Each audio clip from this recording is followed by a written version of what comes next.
Exercise 3.1 question number 1 देखिए, form the pair of linear equation in the following problems and find their solution graphically. देखिए क्या कहते हैं, 10 students of class 10th took part in a mathematics quiz. If number of girls is 4 more than number of boys, जो girls है ना वो boys से 4 ज़्यादा है। Find the number of boys and girls who took part in the quiz. तो ऐसे लड़के और लड़कियों की संख्या निकालनी है जिसने क्विज के अंदर भाग लिया, टुक पार्ट किया। देखिए मान लेते हैं, late number of girls x and number of boys y। तो according to question, first condition तो इसने ये कहा था, फर्स्ट केस कि कितने बच्चे हैं, 10 बच्चे हैं, तो इन दोनों का सम किसके बराबर रहा होगा, 10 के बराबर रहा होगा। दोनों को ऐड कर दिया। सेकंड केस में क्या कहा इसने कि जो गर्ल्स है ना वो बॉयज से 4 ज़्यादा है। कहने का मतलब गर्ल्स और जो बॉयज का जो डिफरेंस है वो किसके बराबर आएगा, 4 के बराबर आएगा।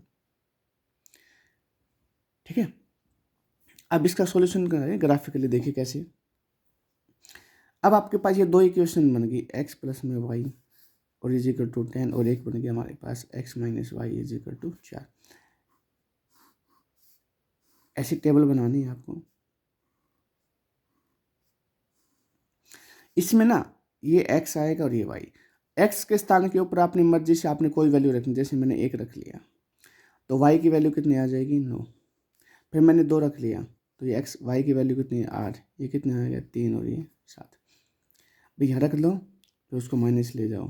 ठीक है, या ऐसा कर सकते हो आप, y is equal to 10 minus x, यहाँ x के रख लो, डायरेक्ट y की वैल्यू आ जाएगी। इसी प्रकार इसमें भी कर लो कि x is equal to 4 plus में y। यहाँ से भी एक टेबल बना लो, ये x और ये y। अब की बार y की वैल्यू रख दो, जैसे y की वैल्यू मैंने 1 रखा तो x की वैल्यू कितनी आ जाएगी, 4 सॉरी 5। कितनी आ जाएगी, 5। 1 रखोगे 4 और 1 5, 5 आ जाएगी ना। ऐसे 2 रखोगे ना तो 4 और 2 6, 3 रखोगे तो कितनी आ जाएगी, 7 आ जाएगी। सबसे पहले आपको ऐसे टेबल बनानी है। ठीक है, फिर क्या करेंगे, देखिए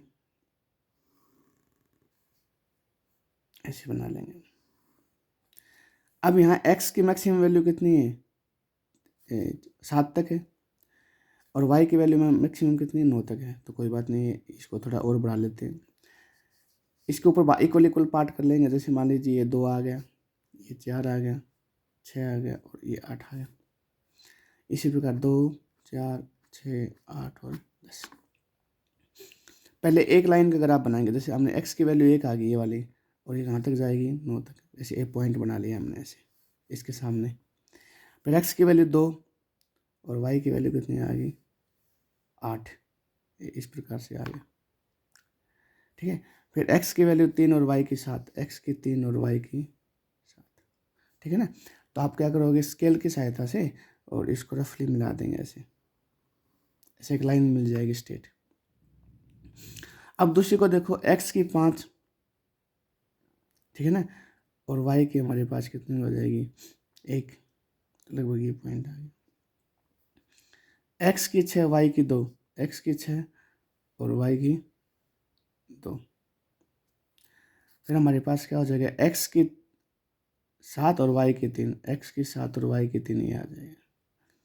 ये मिल गया हमारे पास।